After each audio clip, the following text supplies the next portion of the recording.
Hello students, good morning to all of you. तो आगे discuss करते हैं हम लोग। तो लास्ट लेक्चर में हम लोग ने प्रिंसिपल ऑफ होमोजेनिटी डिस्कस किया था। Last point principal of homogeneity पे कुछ न्यूमेरिकल्स है ना, तो एक आधा और इस पे कर लेते हैं, आगे बढ़ते हैं। तो सपोज प्रिंसिपल ऑफ होमोजेनिटी में f is equal to a minus x square by b into b। v क्या है? वेलोसिटी, x डिस्टेंस है और f force. Find the dimension of a and b।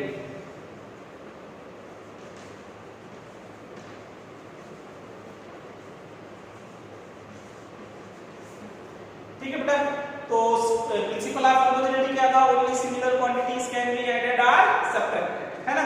तो ओनली सिमिलर क्वांटिटीज को ही add या subtract कर सकते हैं। तो a माइनस एक्स स्क्वायर किया गया, इसका मतलब a की डायमेंशन एक्स स्क्वायर के इक्वल है। तो डायमेंशनली हम लोग जो है a को किसके इक्वल कर सकते हैं? एक्स स्क्वायर के।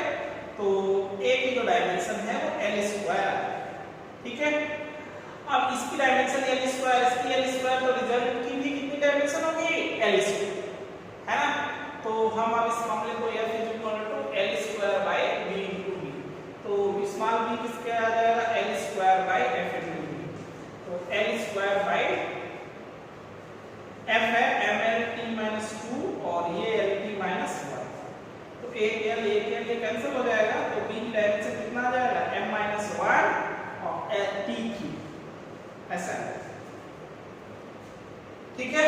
इसकी l स्क्वायर है तो माइनस l स्क्वायर, डायमेंशन भी माइनस होता है, क्या है?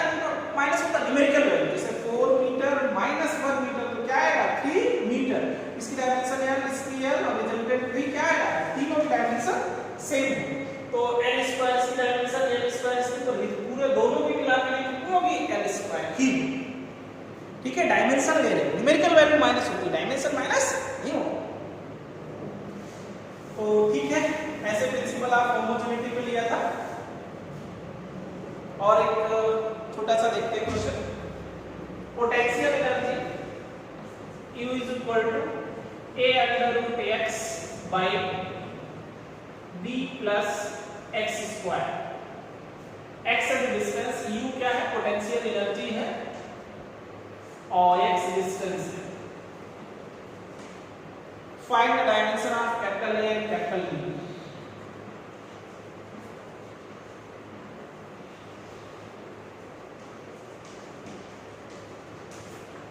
ठीक है, तो ठीक है बेटा, देखते हैं। तो बताओ अच्छा, b ये जो टर्म है ये एक्स स्क्वायर के साथ ऐड किया गया, तो डायमेंशनली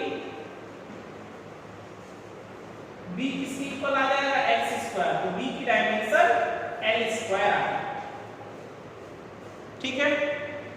फिर potential energy is equal to a और रूट x बाई नीचे क्या ले सकते हो? l square. तो a की डायमेंशन क्या आ जाएगी? u into l square by root x। तो आप a इज इक्वल टू क्या लिख सकते हैं? u potential energy ml2t-2 l square by इधर l की पावर 1/2, अंडर रूट का मतलब पावर 1/2। तो a की डायमेंशन कितना आ जाएगा? m l की पावर 4 माइनस 1/2 और t माइनस 2। तो a की डायमेंशन आ जाएगी m l 7/2 और t स्क्वायर, ये आ जाएगा, ठीक है। तो इसे सॉल्व करें।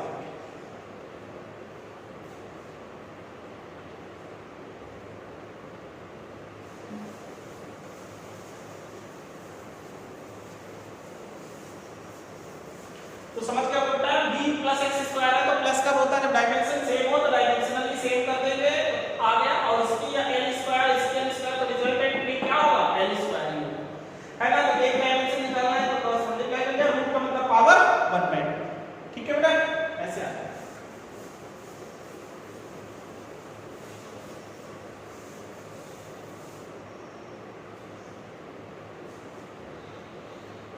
जैसे y इक्वल टू लिखा हुआ है a sin omega t minus kx। Find the dimension of omega and k। k क्या है? डिस्टेंस है। t टाइम है और y है displacement.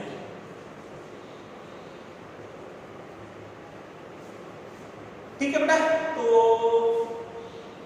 Find the dimension of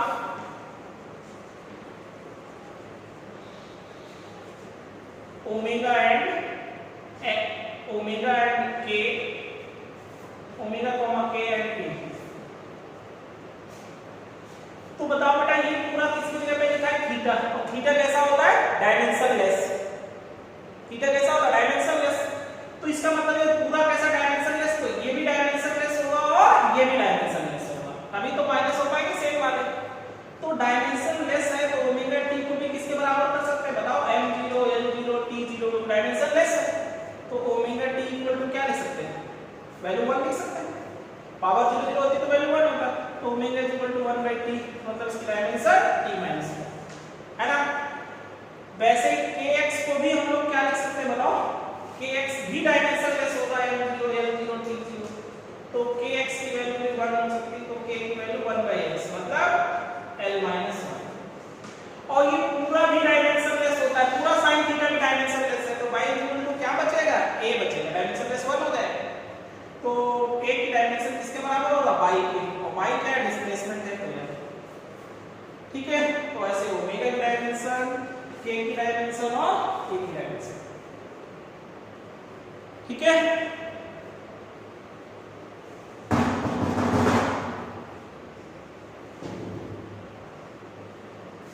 बात करते हैं किसकी? Applications of dimensions.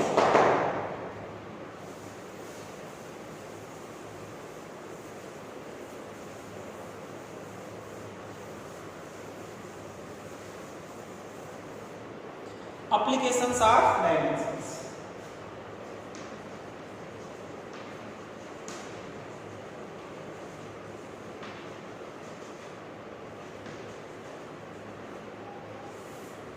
Applications of dimensions. Applications of dimensions में 3 application हम लोग यूज करते हैं to check the correctness of given formula, first to derive the relation between among physical quantities, और to check the correctness of given formula. कोई formula correct है incorrect है, ये भी हम डायमेंशन मेथड से चेक कर सकते हैं। तो बेटा एप्लीकेशंस ऑफ डायमेंशंस की बात करें तो फर्स्ट इसमें एप्लीकेशन है to check the correctness of given formula, correctness of given formula. कोई फॉर्मूला दिया है वो करेक्ट है या इनकरेक्ट है, उसको चेक करने में भी हम लोग किसका यूज करते हैं? डायमेंशन। ठीक है, to check the correctness of given formula. Suppose मान लो एक फॉर्मूला दिया है f mv²/r। अब ये करेक्ट है या इनकरेक्ट है चेक कर सकते हैं। तो LHS, लेफ्ट हैंड साइड की डायमेंशन निकालो। लेफ्ट हैंड साइड में क्या लिखा हुआ है? फोर्स। फोर्स की डायमेंशन क्या होगी? F_L_T-2। फिर राइट हैंड साइड की डायमेंशन लिया तो राइट हैंड साइड, तो राइट हैंड साइड में क्या है? mv²/r, mv का lt-1 का स्क्वायर और y r, तो ml2t-2 और y तो ये कैंसिल कितना आ गया? ml_t-2 आ गया। तो LHS की डायमेंशन अगर जो RHS के बराबर आ जाए, so given formula is correct.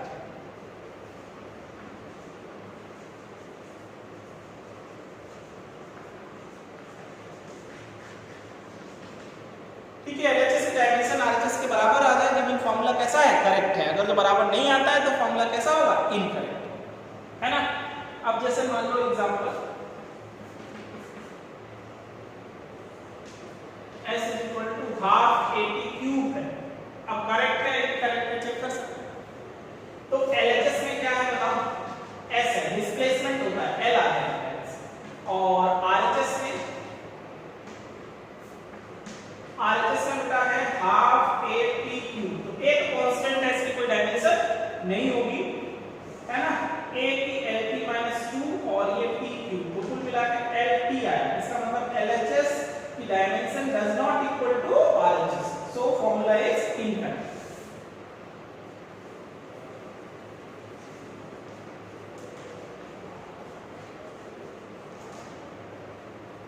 Formula is incorrect. ध्यान रखना जो भी इक्वेशन गिवन हो उसमें एलएचएस की डायमेंशन देख निकालो, आरएचएस की बराबर आ जाए मतलब फॉर्मूला करेक्ट है, नहीं बराबर आता है तो फॉर्मूला इनकरेक्ट है।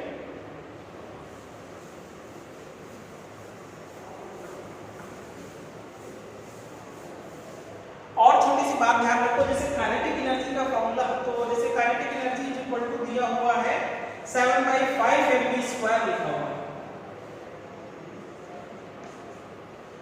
तो LHS में काइनेटिक एनर्जी है ना बेटा, तो LHS में काइनेटिक एनर्जी है, तो काइनेटिक एनर्जी है, एनर्जी डायमेंशन ml2t-2 ये, और RHS निकालो, तो RHS है 7/5 mv², तो 7/5 की तो वो डायमेंशन होगी नहीं m, और इधर है t-1 का स्क्वायर, तो ml2t-2 है ना, तो LHS की डायमेंशन RHS के बराबर आ गया,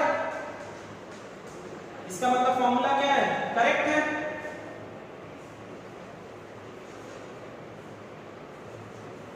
जबकि ये फॉर्मूला होता नहीं है, काइनेटिक एनर्जी का क्या फॉर्मूला होता है बताओ, हाफ mv², आप लोग जानते हो, तो हाफ आना चाहिए, लेकिन इधर तो 7/5 था, तो ध्यान रखो कि डायमेंशन से हम किसी भी न्यूमेरिकल कांस्टेंट की वैल्यू फाइंड नहीं कर सकते, ठीक है, और कोई डायमेंशनली करेक्ट इक्वेशन है तो वो जरूरी नहीं है कि न्यूमेरिकली करेक्ट हो, ये भी ध्यान रखो, क्या डायमेंशनली करेक्ट इक्वेशन में भी न्यूमेरिकली इनकरेक्ट है, डायमेंशन से तो फॉर्मूला करेक्ट आ रहा है लेकिन न्यूमेरिकली क्या है फॉर्मूला इनकरेक्ट है, ठीक है, तो ध्यान रखेंगे डायमेंशनली करेक्ट इक्वेशन में भी न्यूमेरिकली इनकरेक्ट, ठीक है बेटा।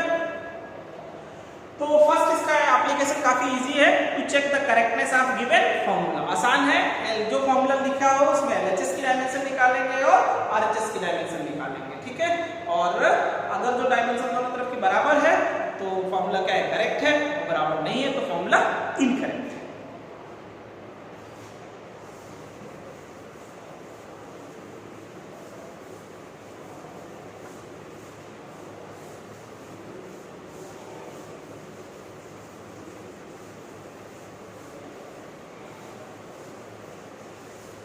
सेकेंड यूज इसका काफी इंपॉर्टेंट है ना, सेकेंड यूज जो है इसका मोस्ट इंपॉर्टेंट है, to derive the relation between among physical quantities. Second use देखते हैं, to derive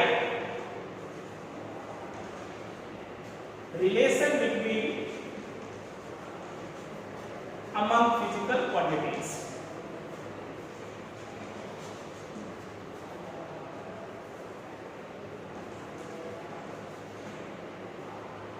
derive the relation between among physical quantities।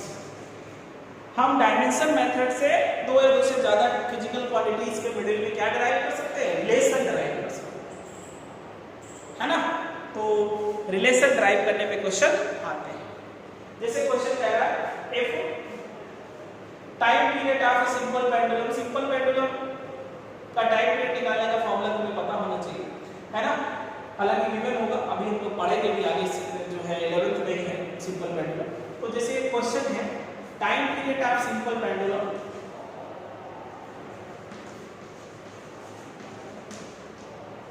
Time period of simple pendulum depends on mass of Bob small m, comma length of string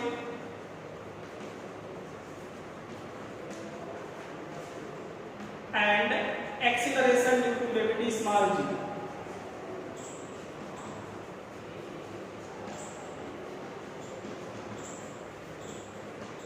Find relation between them by dimension method। Find relation between them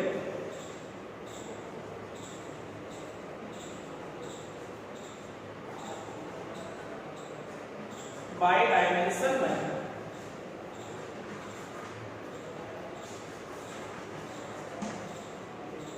ठीक है बेटा, तो drive करते हैं।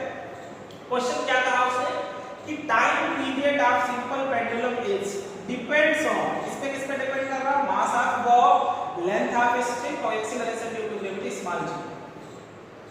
तो सबसे पहले क्या किया करो, डिपेंड करा दो, फिर ऐसा करा करो कि सबकी पावर a लेंथ की पावर b और वेलोसिटी की पावर c, ऐसे कुछ कंसीडर कर लिया करो, पावर abc मान चलो पावर्स कंसीडर कर लिया करो। फिर प्रोपोर्शनल का साइन हटाने के लिए कांस्टेंट k ले लेना, ठीक है, m की पावर a, l की पावर b और g की पावर c। अब इक्वेशन फर्स्ट डाल दो, ठीक है, जिन पे डिपेंड कर रहा हो डिपेंड करा दो, फिर जो डिपेंडेंट जिन पे कर रहा हूं उनकी पावर्स ले लेना abc, प्रोपोर्शनल का साइन हटा के कांस्टेंट k ले आना। अब क्या करेंगे, सबके डायमेंशंस रखेंगे।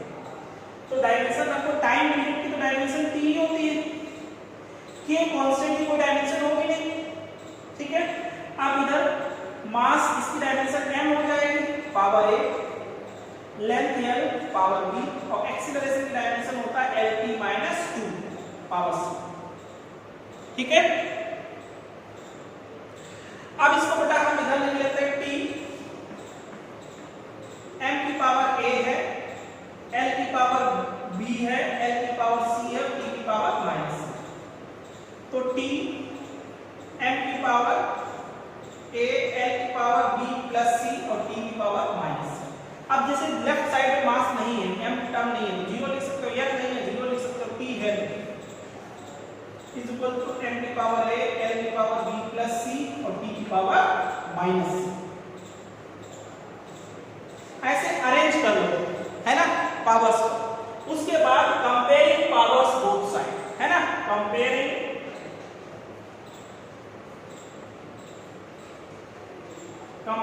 Powers both side. Both side power को क्या कर लो, कंपेयर करो। तो कंपेयर कर लो बेटा, बताओ इधर m की पावर कितना है 0, इधर m की पावर a है, तो a की वैल्यू क्या आ जाएगी 0। फिर इधर m की पावर 0, इधर b प्लस c है, तो b प्लस c किसके इक्वल आ जाएगा 0। इधर t की पावर 1 है, इधर c है, तो c की पावर कितना आ जाएगा माइनस, है ना, मतलब minus c is equal to है 1, तो c की वैल्यू माइनस 1 आ गई।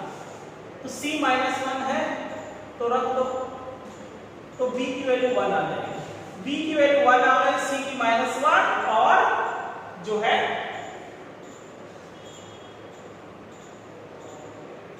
अच्छा बेटा यहाँ पे t की पावर माइनस 2c था, माइनस 2c होगा, माइनस 2 भी था यहाँ पे, तो l की पावर c और t की पावर माइनस 2c होगा, थोड़ा सा ध्यान देना। तो 2c है, 2 भी था, 2 किस कर रहे थे, तो 2 भी था, तो कंपेयर करेंगे तो माइनस 2c, तो c की वैल्यू माइनस 1/2 आएगी, c की वैल्यू माइनस 1/2 आएगी, तो a b की वैल्यू प्लस 1/2 आएगी। अब ये जो वैल्यूज है वो हम लोग फर्स्ट इक्वेशन जो है ना उसमें रख देते हैं, है ना। ये जो इक्वेशन 1 है इसमें वैल्यू रख देंगे, तो t is equal to k m की पावर 0, l की पावर 1/2 और g की पावर माइनस 1। तो 0 की वैल्यू 1 हो जाएगी, तो t is equal to k और l की पावर 1/2 और g की पावर नीचे जाके 1/2, तो हम t इज इक्वल टू क्या लिख सकते हैं 2 pi t is equal to k और अंडर रूट l/g, ऐसा ये फॉर्मूला डिराइव होगा। वैसे एक्चुअल फॉर्मूला ये होता है 2 पाई अंडर रूट l/g। 2 पाई तो कांस्टेंट है, इसको हम डायमेंशन से फाइंड नहीं कर सकते, केवल इतना डिराइव कर सकते, है ना। तो ध्यान रखो ऐसा कोई क्वेश्चन होगा कि एक कोई क्वांटिटी है, 2 या 2 से ज्यादा क्वांटिटी पे डिपेंड कर रही है, तो हम क्या करेंगे, सबसे पहले डिपेंड करा देंगे, है ना, फिर पावर से ABC कंसीडर कर लेंगे, प्रोपोर्शनल का साइन लगा के कांस्टेंट के और इक्वेशन फर्स्ट डाल देंगे, फिर सबकी पावर रखेंगे, पावर्स को अरेंज करेंगे और पावर्स को कंपेयर करेंगे, क्वेश्चन सॉल्व हो जाएगा, ठीक है। ऐसा क्वेश्चन एक आता है और इसी में कैसे क्वेश्चन है वो भी बताते हैं।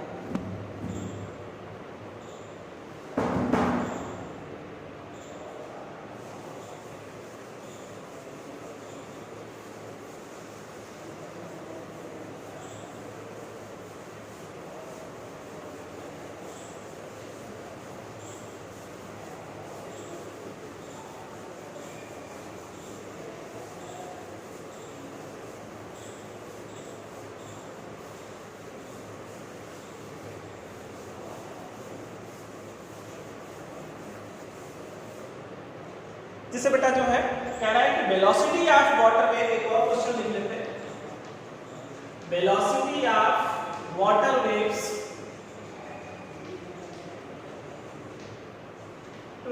depends on velocity of water wave depends on acceleration due to gravity g,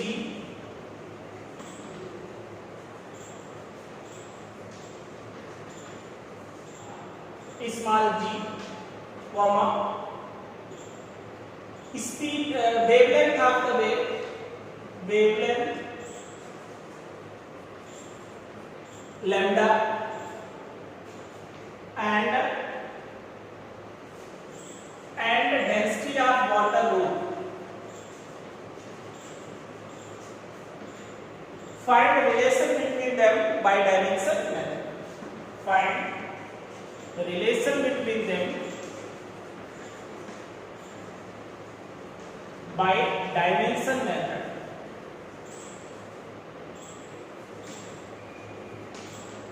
तो देखो बेटा, स्पीड ऑफ वाटर वेव या velocity of water wave depends on, इस पे डिपेंड कर रहा है acceleration due to gravity small g, wavelength lambda और डेंसिटी रो, तीन पे डिपेंड कर रहा है। ठीक है बेटा, तो b directly proportional g lambda और रो, पावर्स ले लेंगे a b c या x y z कोई भी पावर ले लो और प्रोपोर्शनल का साइन डालेंगे कांस्टेंट k और g की पावर a, लैम्डा की पावर b और रो की पावर c। इक्वेशन फर्स्ट आता है। अब सबकी पावर क्या रख लेंगे, डायमेंशंस। तो वेलोसिटी lt - 1 कांस्टेंट डायमेंशन ले, g की क्या हो जाएगी lt - 2, वेवलेंथ तो लेंथ है, लैम्डा की क्या होगी l, और डेंसिटी की ml - 3 है ना, डेंसिटी डायमेंशन बताया था 5 अपान वॉल्यूम से। तो आप देखो lt - 1 is equal to l की पावर a, t की पावर -2a, l की पावर b, m की पावर c, l की पावर -3c। अब इधर जैसे मास नहीं है तो हम मास की पावर 0 ले सकते हैं, l है ठीक है 1, t - 1 और इधर m की पावर c, l की power a plus b -3c और t की पावर -2। अब क्या कर लेंगे, comparing powers both side, comparing powers both side. तो कंपेयर कर लेते हैं, तो c इक्वल टू कितना बन जाएगा 0, ठीक है, और c तो 0 आ गया, -2a equal to -1, a equal to 1/2 और a plus b -3c equal to 1। अब a तो कितना रखना है 1/2, b तो तुम्हें फाइंड करना है, c कितना रखना है 0। तो b की वैल्यू 1 - 1/2, तो b की वैल्यू भी 1/2, b 1/2, a 1/2 तो c 0। फर्स्ट इक्वेशन में रख दो। तो b equal to constant k, g की वैल्यू पावर a है 1/2, लैम्डा b है पावर 1/2 और डेंसिटी की पावर तो 0 आ गया, तो 1 हो जाएगा। तो b इक्वल टू k और √g इनटू लैम्डा, दोनों की पावर 1/2 है ना, लैम्डा √g। तो ऐसे फॉर्म में आएगा, ठीक है। तो समझ आएगा बेटा, जिन पे डिपेंड कर रहा हो डिपेंड करा दो, प्रोपोर्शनल का साइन डालेंगे, कांस्टेंट के लाएंगे, पावर एबीसी मान, ठीक है। फिर सिंपल सब की डायमेंशन रखना है, डायमेंशन को अरेंज करना है, कंपेयर करना है पावर्स को, ठीक है। और इसी में कैसे क्वेश्चन पूछता है वो भी बात करते हैं।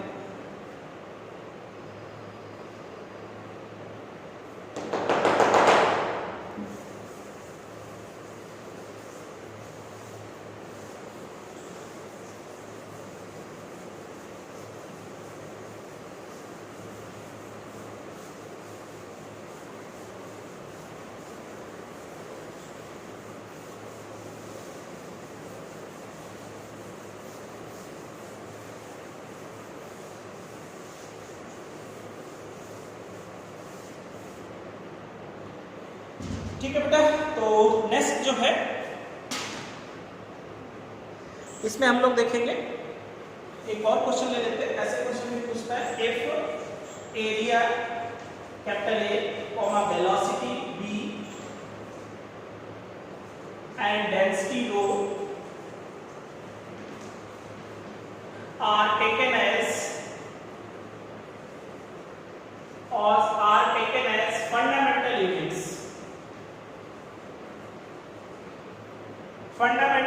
units. Then dimension formula of force. Then dimensional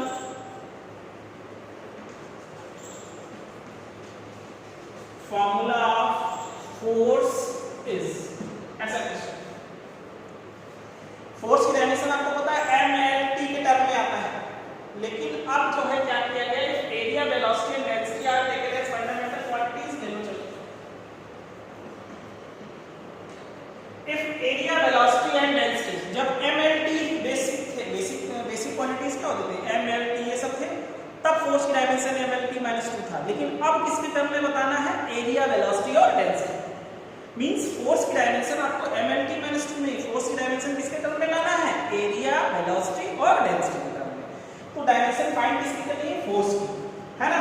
तो बेटा फोर्स को डिपेंड करा देना किसके टर्म में, एरिया, वेलोसिटी और डेंसिटी, जिनके टर्म में निकालना हो, जिनको फंडामेंटल यूज कंसीडर किया हो। सिंपल, फिर वही डेरिवेशन है। तो F is equal to constant K ले लेंगे, A, B और O इनकी पावर्स मान लेंगे A, B और C फर्स्ट इक्वेशन, या X, Y, Z मान सकते हो, पावर X, Y और Z, जरूरी नहीं ABC मान, X, Y, Z मान सकते। तो आप सबकी डायमेंशन रख देंगे MLT-2, ये तो कांस्टेंट है, छोड़ दो। L स्क्वायर एरिया की डायमेंशन हो जाएगी, वेलोसिटी की LT-1 और डेंसिटी की ML-3, ठीक है। तो MLT-2 इक्वल टू L की पावर 2x, L की पावर y, T की पावर -y, M की पावर z और L की पावर -3z। तो MLT-2 is equal to M की पावर कितना, z, L की पावर 2x प्लस y और -3z और T की पावर -y। अरेंज कर दिया पावर, मल्टीप्लिकेशन पावर ऐड हो जाती है ना। तो कंपेयरिंग पावर्स बोथ साइड,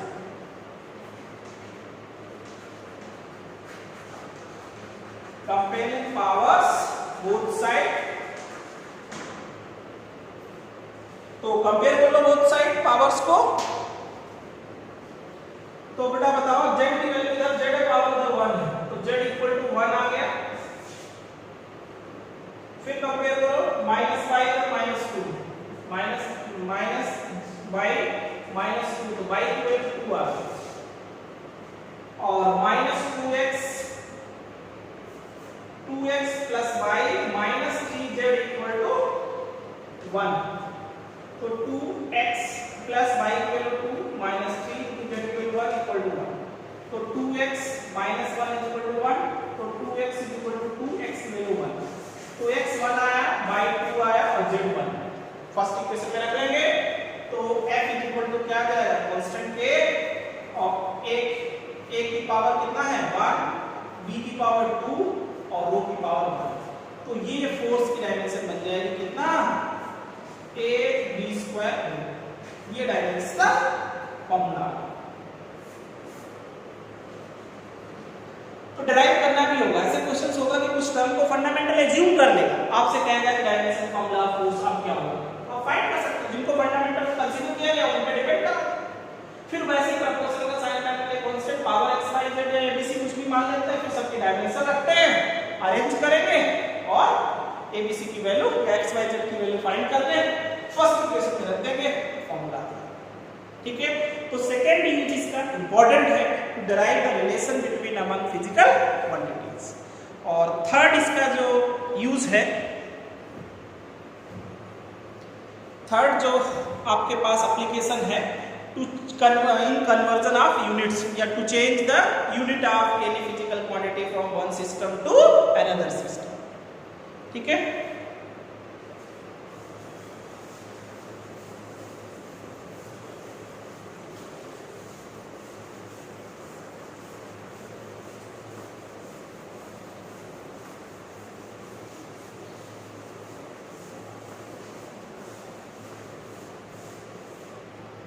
अब इसका हम थर्ड यूज देखते हैं, to change the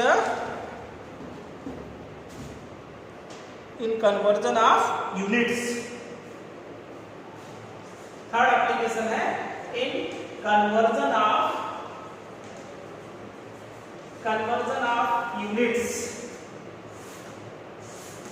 from one system to another system. Conversion of units, जैसे आपसे कहता है कि 1 जूल, जूल किसमें होता है? एमकेएस में यूनिट होती है एनर्जी या वर्क की, और पता सीजीएस सिस्टम में जो सीजीएस में इसकी यूनिट आर्ग होती है, तो 1 जूल कितने आर्ग के इक्वल होगा? ऐसे क्वेश्चन पूछता है आपसे। यहां पे न्यूमेरिकल वैल्यू क्या होगी? 1 जूल कितने आर्ग के इक्वल होगा, सपोज आपको फाइंड करना है। इस सिस्टम से इसमें आपको कन्वर्ट करना है एमकेएस से किसमें? सीजीएस में। तो फॉर्मूला बेटा वही यूज होगा, N1 * U1 = N2 * U2 बताया हमने। Magnitude of any physical quantity product होता था numerical value into size of units, बताया ना। तो दोनों का प्रोडक्ट कांस्टेंट रहता था, यूनिट बढ़ाते थे तो न्यूमेरिकल वैल्यू कम होती थी, न्यूमेरिकल वैल्यू बढ़ती थी जब साइज ऑफ यूनिट कम होता था। नहीं, N1 U1 = N2, यही फॉर्मूला यूज करेंगे। तो जो कभी भी जो टर्म से 1 गिवन है, तो जो गिवन होता है उसको हमेशा N1 कहते हैं। N1 1 है और N2 ऑलवेज आपको फाइंड करना है। तो फॉर्मूला लगा लेंगे, N2 = क्या आ जाएगा? तो N1 और U1/2 ऐसा फॉर्मूला। ठीक है बेटा, तो N1 तो कितना है? 1 है, तो 1 रख दिया, और U1 U2 की जगह पे क्या रखते हैं? डायमेंशंस।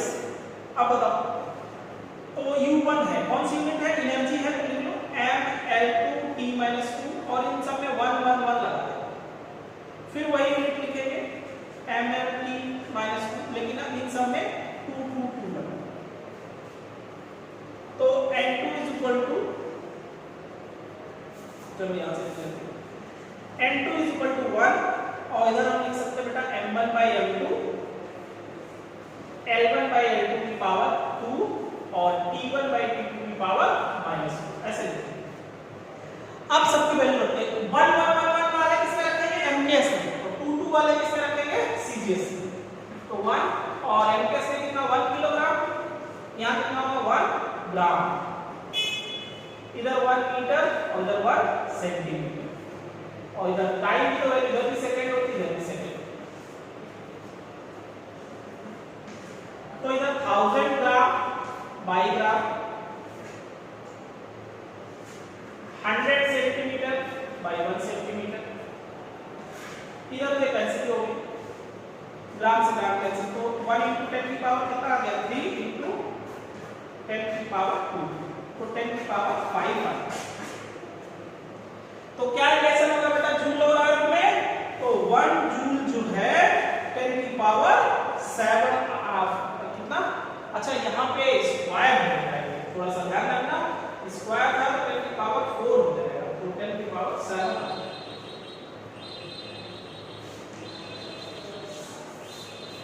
ठीक है, ऐसा है।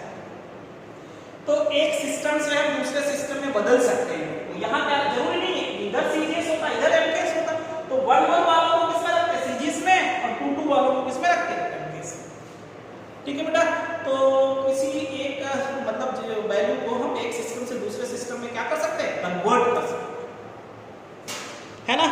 तो कन्वर्जन भी हम लोग किससे कर सकते हैं? डायमेंशन मेथड से। ये भी इंपॉर्टेंट एप्लीकेशन है इसका, इसमें क्वेश्चंस करेंगे हम लोग।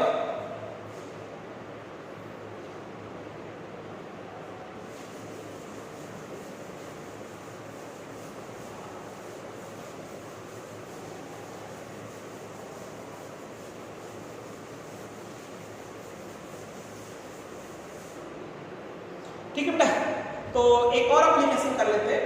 जैसे स्मॉल g की जो वैल्यू है वो 9.8 मीटर पर सेकेंड स्क्वायर होता है, इसको हम लोग सीजीएस में भी बदल सकते हैं डायमेंशन मेथड से, आसान रहेगा।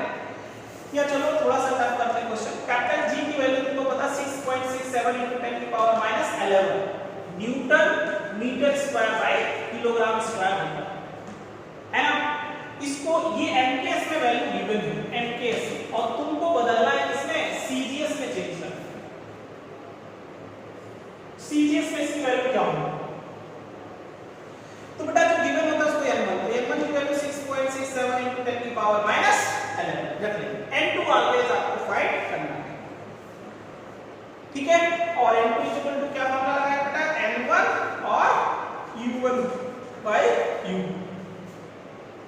तो n2 इक्वल टू n1 कितना 6.67 into 10 की पावर माइनस 11 और u1 u2 क्या रखते हैं डायमेंशंस।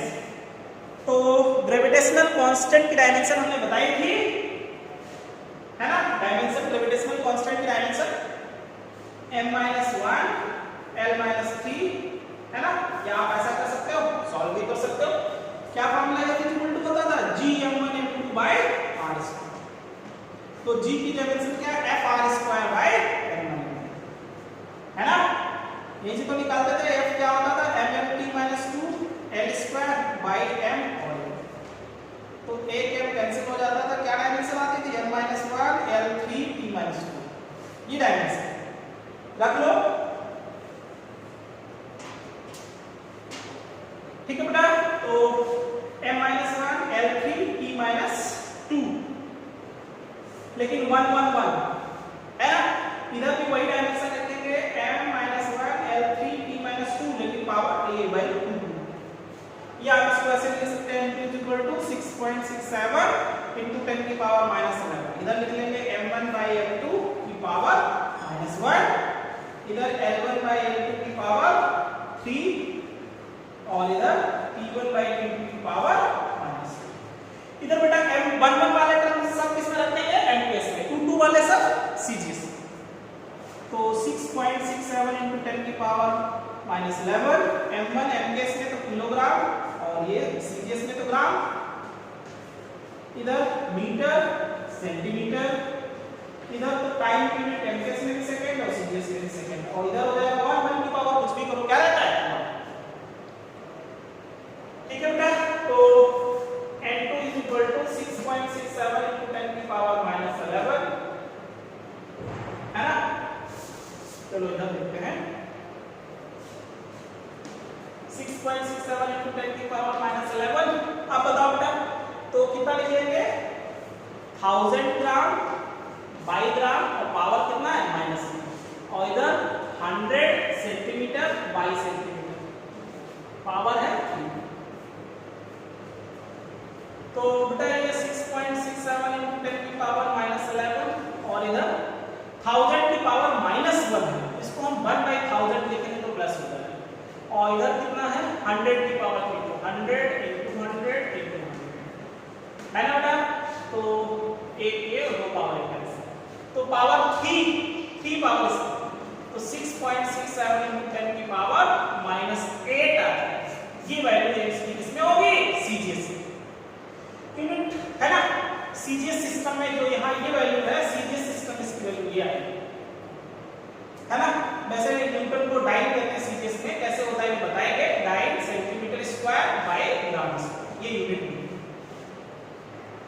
है ना। तो किसी एक जैसे कैपिटल थी ग्रेविटेशनल कांस्टेंट की वैल्यू ये थी mks, इसको हमने cgs में बदलना था, तो जो गिवन होता है उसको 1 रखते हैं, m2 निकालना होता है, formula m2 l1 u1/u, u1 into क्या रखते हैं, जो फिजिकल क्वांटिटी होगी इसकी डायमेंशंस रखते हैं 1 1 1 और 2 2, ठीक है। और बस ऊपर वाली वैल्यू mks में, नीचे वाले cgs में, ऐसे कर, है ना। तो चलिए फिर आज के लिए इतना ही, कल इस पे हम लोग थोड़ा सा कल डायमेंशन वाला पोर्शन हो जाएगा, है ना। कल हम दोनों पे और भी क्वेश्चंस करेंगे इस पे, तो derive the relation between among physical quantity इस पे भी करेंगे क्वेश्चन, और ये कन्वर्जन ऑफ यूनिट्स पे भी करेंगे, है ना। क्योंकि दोनों यूज इंपॉर्टेंट है, इन्हीं में से क्वेश्चन आने का चांस, ठीक है। चलिए।